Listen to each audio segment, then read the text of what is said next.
பிறந்து கம்பர் கைகளில் மலர்ந்து கண்ணதாசரின் காதலியாய் கல்லுக்குள் சிலையாய் மண்ணுக்குள் நீராய் எனக்குள் நீயாய் நமக்குள் நாமாய் வீற்றிருக்க வித்தாக பிறந்த சத்தான தமிழே முதலில் உம்மை வணங்கி மேலும் இச்சிறுமியாலை இங்கு பேச அழைத்த அன்பிற்குரிய ஐயா அவர்களுக்கும் மேலும் கவிச்சுடர்கள் யாவருக்கும் இந்த மூன்றெழுத்து உரிமைக்காரியின் நன்றியினை தெரிவித்துக் கொண்டு முப்பால் உத்தரவேதம் தெய்வ நூல் உலக பொதுமறை என பல பெயர்களில் அழைக்கப்படும் திருக்குறள் காட்டும் வாழ்வியலை பற்றி சற்று பார்ப்போம்.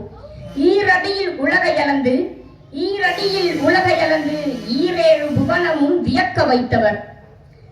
சாதி மதம் கடந்த நீதி அது சகமனர்க்கும் வாழ்வில் பாதி. அன்பே அறத்தின் அஸ்திவாரம் அது இல்லற வாழ்வின் இன்ப சாரம். ஒழுக்கம் உயிரினும் மேலெனக் கருதினால் உன் வாழ்வு வானை தொடும் விளிம்பில். சிறகடிக்கும் கல்வி தலை சிறந்த செல்வம். தளர்வாத முயற்சி அது தளர்வாத பயிற்சி. ஆகவே என் அன்பு தோழமைகளே, ஈரடியில் உலகை அளந்தவர் நம் வள்ளுவர். தீரா கடல் போல் திறந்திருக்கும் தமிழ் இலக்கிய பரப்பில் கடுகென சிறுத்து கடல் திறந்ததியது. ஈரடியில் உலகை அளந்து ஈரேழு புவனத்தையும் வியக்க வைத்தது அது நம் திருவள்ளுவர் வகுத்த திருக்குறள் நூலது. முதல் அடியில் 4 சீர் அது இம்மண்ணில் வாழும் முறை. 2ஆம் அடியில் 3 சீர் அது விண்ணை தொடும் உயர்நிலை.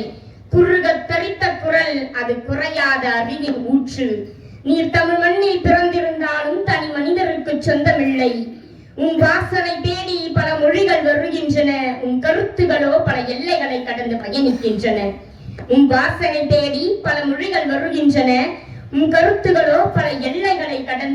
பயணிக்கின்றன. அன்பெனும் அஸ்திவாரமிட்டு அறமெனும் பொருளை உயர்த்தி நின்று பொருளும் வாழ்வை உயர்த்தி நின்று முப்பால் எனும் முத்திரை பதித்து அகர முதல என தொடங்கி வைத்து ஆன்ம நேயத்தை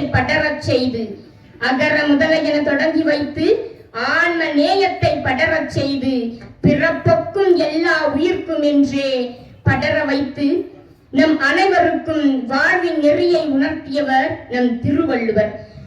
தெய்வத்தால் ஆகாதெனினும் உன் முயற்சியால் அதன் பயிற்சியால் மெய்யாக உன் நெய் விருத்தி உழைத்தால் அதன் நெய் விருத்த கூலி தரும் என்று தோல்வியால் குழியில் விழுந்தவனையும் கையை பிடித்து தூக்கி விடுவது திருக்குறள். இந்த உலகில் உள்ளவை மொத்தமாக அழிந்து போனாலும் திருக்குறள் நூல் மட்டும் இருந்து விட்டால் போதும், மொத்தமாக புதுப்பித்து விடலாம் என்றன சான்றோர். 1000 நூல்கள் எதிர் நிற்பினும் திருக்குறளுக்கு ஈடு உண்டா? தீரா கடல் போல் குவியும் புது பொருளுக்கு குறைவு உண்டா? அப்பனுக்கு அப்பனாம் அவனுக்கும் பாட்டனாம் நம் திருவள்ளுவர் தன் அறிவுதுரை. முக்கடல் கடந்தும் பயணிக்கிறது நம் முப்பாலின் திருப்பூனை. இறுதியாக ஒன்றை மட்டும் கூறிவிட்டு நான் இடம் சார்கிறேன். திருக்குறளை படித்தால் வாழ்வு புரியும், அன்பு வளரும், அறம் பெருகும், இன்பம் பெருகும், உயிர் ஒளிரும். ஆகவே முயன்று கற்போம் நம் வள்ளுவத்தை, பறைசாற்றுவோம் வள்ளுவரின் புகழை. நன்றி, வணக்கம். நன்றி ஸ்ரீ.